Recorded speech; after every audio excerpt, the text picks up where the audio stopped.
போட்டு மாவு அரைச்சதுக்கு மாவு பார்க்க நல்லாவே இல்லை அப்படின்னு சரின்னு வெள்ளையா மாவு கொண்டு வந்தா டெய்லி தோசையா அப்படின்னு கேட்க வேண்டியது.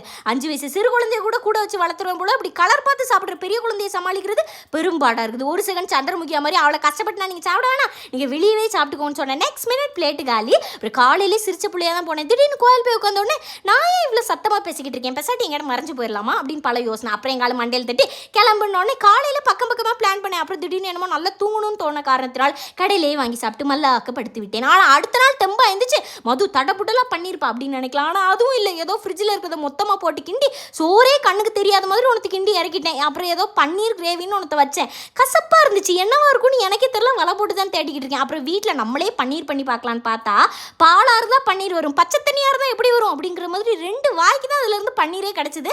இது எல்லாத்தையும் முடிச்சுட்டு குக்கரை திறந்து பார்த்தா ஓ காட், நான் போட்ட சோறு எங்கங்கிற மாதிரி காயாக மிதந்துச்சு. பரவாயில்ல, என் டயட்டுக்கு நல்லது தானே அப்படியே உட்காந்து சாப்பிட்டு